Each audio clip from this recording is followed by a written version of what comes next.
Hi, I'm Miss Mandia and welcome back to my channel. Today I'm going to be talking about all or at least most of the games I played in 2021. I'm going to try to go a bit more quickly than I did last time, so these are just going to be my overall impressions of the games and not in-depth reviews or anything. There's some cool stuff here though, so if anything looks interesting to you, I definitely encourage you to look further into them. So I think we'll start with an indie adventure game called To the Moon, which was actually developed using RPG Maker. It's a story told from the point of view of two scientists who work for a corporation that uses a special technology to help people fulfill their dying wishes. They do this by manipulating the client's memories to make them believe that they've lived the life they wanted to lead. Essentially, creating fake memories so that they can feel content in their last moments. With the client's permission, of course. It's an interesting idea, but still somewhat tragic, because the reality is that these people are dying, never having achieved their dreams. Our client in To the Moon is an elderly man in a coma named John. Never had kids, and lost his wife years prior. He doesn't quite know why, but he has this strong desire to go to the moon. But there are complications, and we learn that John has a large portion of missing childhood memories. So we have to delve deeper and deeper into his psyche to find a way to safely incorporate this dream of going to the moon. Perhaps on this endeavour, we will learn why going to the moon was so important to him in the first place. So with a premise like that, I'm sure you won't be surprised that this story really tugs at your heart, and very quickly too. It's a short game, but I found that I was immediately invested in the story. I finished it in one 4 or 5 hour sitting, and it was a really gripping, emotional experience. Overall, I loved this game. I think stories like this put a lot of things into perspective. Thinking about the flow of time and human mortality always makes me reflect on my own life and everything that's happened and where I'm going. So yeah, To the Moon. It's one of those ones that sticks with you. The next game was a short little point and click called When the Past Was Around. In a word, this is a beautiful game, both visually and thematically. It's a story about the hardships of life, of loss and grief, and learning how to be okay despite it all. It's an experience. It's only a couple hours long, but it's the perfect thing to play if you want to spend an afternoon just allowing yourself to feel and reflect on life.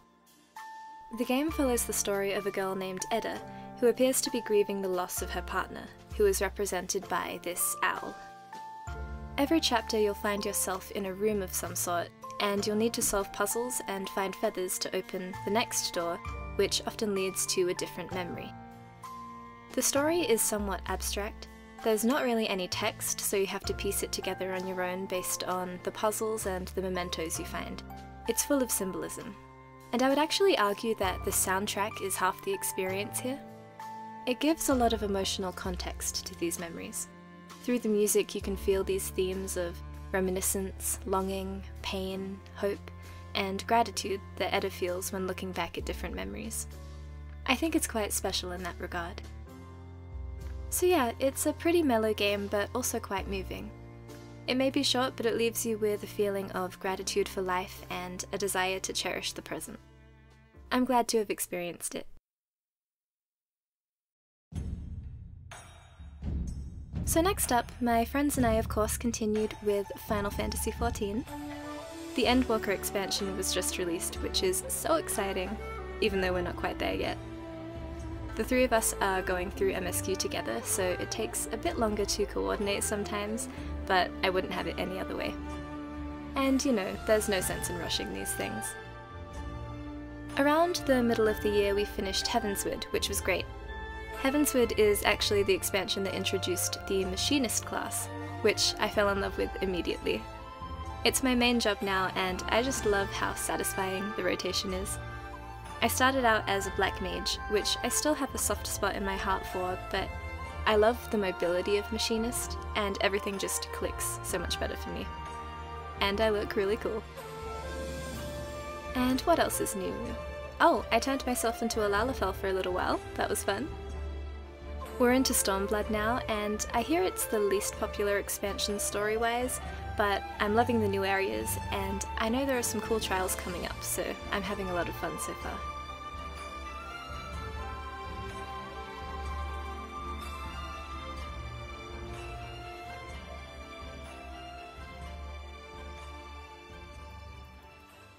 So I moved to America last year, and the week before I was supposed to fly out, I was still frantically packing, very stressed, and then I caught a really bad cold. So to cheer myself up, I bought Monster Hunter Stories 2, and it helped a lot. I was stuck in bed for over a week, but I had my game and my Maltesers, and now I have some really warm memories from what was some of the most stressful weeks of my life. The game is wonderful. It's a turn-based RPG set in this bright and vibrant world. It's similar to Pokemon in some ways in that you're collecting monsters to use in battle, but unlike Pokemon, you're fighting alongside them, and you always have a story NPC with their own monster traveling with you, so there are lots of opportunities for double attacks and all that fun stuff. Battle is interesting. It works in a rock, paper, scissors kind of way, so a speed attack will beat a power attack, power will beat technical, and technical will beat speed. So you need to learn each type of monster's attack habits, so you can always have the upper hand on them when you're facing them in a head-to-head. Monsters are also weak to different weapon types, so you'll need a good variety on hand, and they all let you do different skills and stuff, which is a lot of fun. I haven't beaten the story yet because I got really distracted by moving, but what I've played of the game so far has been very enjoyable. Next up is World's End Club, which is kind of an adventure puzzle platformer brought to us by the wonderful Kotaro Uchikoshi, who wrote the Zero Escape series, and Kazutaka Kodaka of Danganronpa fame. World's End Club is pretty different from those franchises, but it has that certain charm to it. It's got some cool twists, though my husband and I did predict a handful of them. Overall, it's much less serious, a little silly, and I usually find it harder to connect with stories like that, but I still found it enjoyable. The story starts out with another death game involving a cast of kidnapped school students, but without being too spoilery, I hope, it branches off from this fairly quickly and turns into a trek across Japan. All the kids are part of this thing called the Go-Getters Club, which is basically just their cute little friendship group.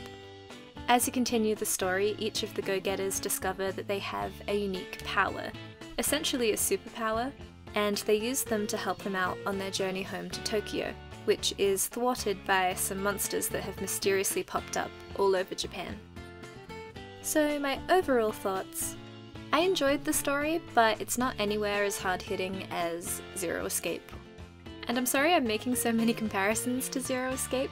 This game isn't meant to feel like Zero Escape, but it's hard not to, you know, especially when you open it up with a death game like that. The early atmosphere leads you to think it's going in that sort of direction, but it just ends after the prologue. It's kind of over the top, but I feel like you're just supposed to suspend your disbelief and enjoy it for what it is. It's supposed to be ridiculous.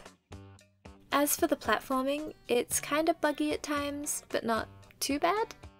Tony and I played it together and we had lots of fun.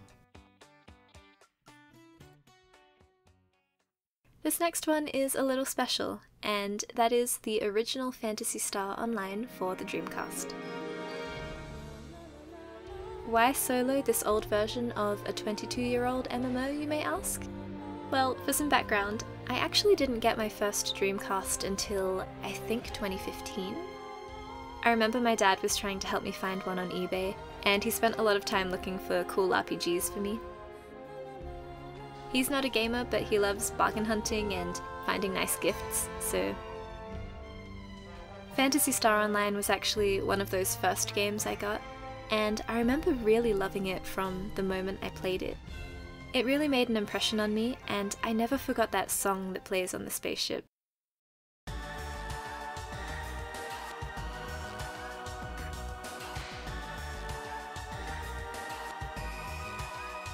One play session and it was burned into my memory in a wonderful way. I played a fair bit of it back then, and since then I've always been wanting to return to it and delve a little deeper in the story, which is why I picked it up again last year. I'm still so impressed by it. I think the story has a really nice hook. It's set in the future, where our home planet is on the brink of destruction, and we're planning to migrate to a new planet called Ragol. The first settlers are sent on a spaceship called Pioneer 1, and begin setting up the new colony. 7 years later, Pioneer 2, which houses the bulk of the refugees, is approaching the new planet. At this point, there's a big explosion on Ragol, which causes Pioneer 2 to lose all contact with Pioneer 1. Upon arrival, we discover that the planet is overrun by vicious monsters, and we are tasked with the mission of finding out what happened to Pioneer 1. So yeah, I love the premise. Now, the gameplay. It's a lot of fun, but the controls are a little janky. It's a little hard to obtain and hold target on enemies sometimes, especially ones that run around a lot. If you're playing alone, it gets not difficult necessarily, but a little tedious. At least that was my experience playing a ranger. A lot of times I'd have 3 enemies on me, and if I couldn't get all of them in time, I'd have to run away and make some distance so that I could get more shots in. Probably if you're going to solo it, it might be better to do a melee class because you're not going to have anyone backing you up to keep the enemies off of you. And I mean, it's designed for multiplayer, so I'm not too surprised that I had some trouble with that. That said, I had so much fun playing Phantasy Star Online again. I've actually been thinking about trying out the GameCube version, because it has split-screen co-op. Then I can play it with my husband, which I think will be really fun, and a little more true to how the game was designed to be played. But I'm still grateful to be able to experience this game on the Dreamcast. Playing it, I can appreciate how revolutionary it was for the time.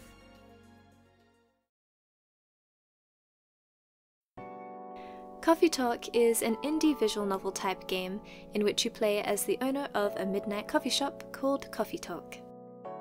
The game is set in a fantastical version of our world, where humans coexist with vampires, elves, succubi, and various other creatures. Being just about the only place open past 12, you have a lot of patrons visiting your little corner of Seattle. You'll pour them a drink and listen to their woes. It's a pretty relaxing game, but also touches on some interesting topics at the same time. So there's a drink making mechanic, which is relatively simple. You'll usually know exactly what ingredients you'll need, and if not, it's not too hard to figure out. There is a bonus mode that focuses solely on the drink making, which amps up the difficulty a little bit, but it's still a game of memorization at the end of the day. What you're really there for is the story. Something I didn't realize before I started playing this game is that there's a really heavy, overarching theme of racial injustice. Obviously, you can draw some parallels with our own world, but it's told in a different way in this game because we're dealing with different, fantastical races that are trying to live harmoniously in the world. The multicultural differences are very bizarre. You know, vampires drink blood, werewolves have fury, elves live forever.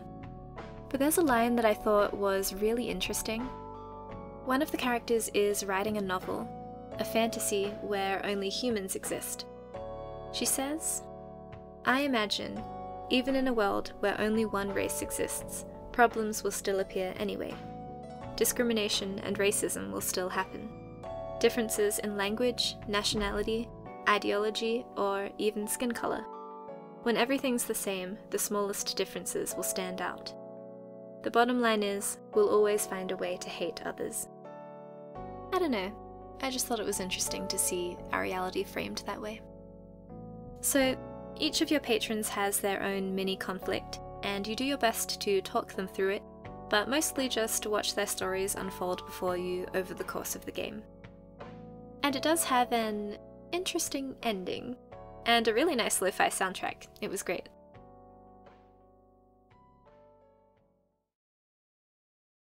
So, I don't know why it took me this long to play Bravely Default, but I did, and it was incredible. It's gotta be one of my favourite games on the 3DS. It felt so comforting and nostalgic, even when I was playing it for the first time. I don't even know where to start talking about it. It's got a fantastic story, music, and the gameplay is addictive. It utilises a job system similar to some older Final Fantasies, and there's so much you can do with it. You can give everyone a main job and a secondary job, and the level of customization this offers is wild, especially with 24 different jobs to choose from. Every job someone levels up will give them not only the ability to use higher level skills or spells when working that job, but it'll also unlock these universal support abilities. You can equip whichever ones you want, and they'll carry over to any job that character is using. So for example, you can level someone on Dark Knight up to level 12 to get a 30% boost in physical attack that they can use in absolutely any job. There are so many cool abilities like increased counter damage, damage reduction, immunity, and one of my favourites, See You in Hell, which will make the character unleash an attack with 4 times normal power when they're KO'd. I think it's so funny. I feel like 50% of the time I'm just experimenting with different job combinations and abilities, and I love it. When you find a build that works, it's so satisfying. Oh, and the battle system is so good too. It's turn-based, and it does this thing where you can choose to save up your turns and unleash them all at once, or do the opposite and take 4 turns immediately and leave yourself vulnerable after. This is the Brave default system, which is where the name comes from. And when you strip it back, behind all of this is a fantastic story about a group of heroes on a mission to save the world, and you fall in love with them so quickly. I really loved the party dynamic and the dialogue. Truly, this game is just so well-rounded and well done. I feel like nothing I'm saying is doing it justice. And there's so much more I love about it on top of this. The Norende town building minigame, special move customization. Yeah, what a good game.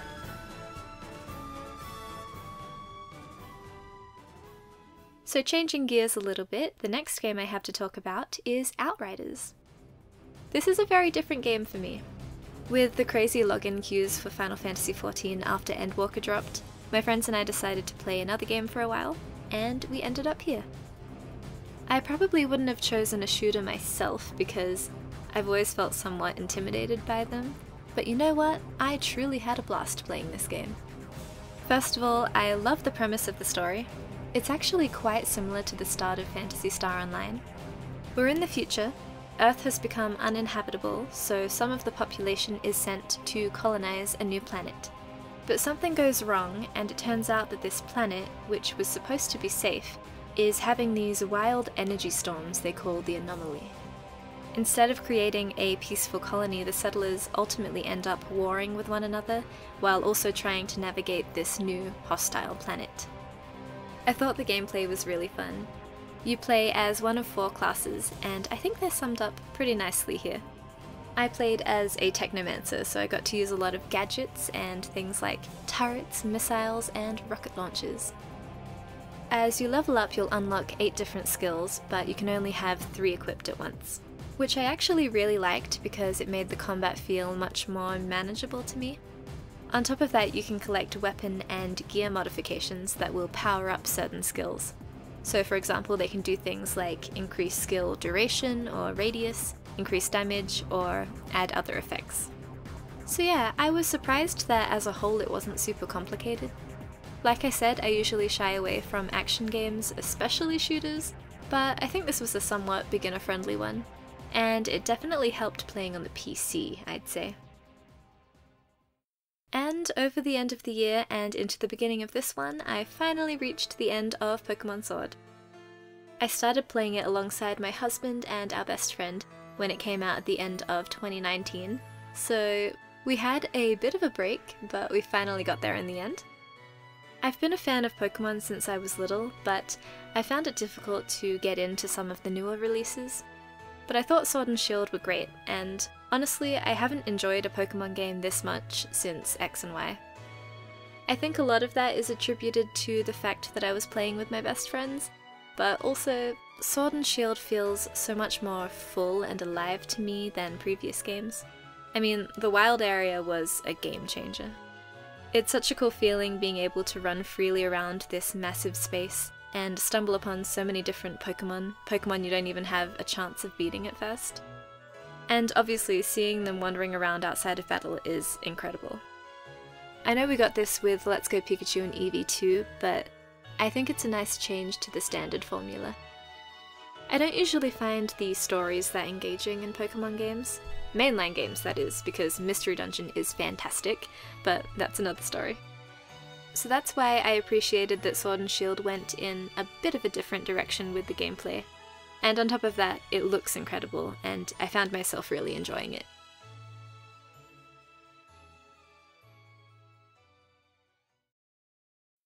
So that's it for my 2021 games. I didn't finish as many as I did last year.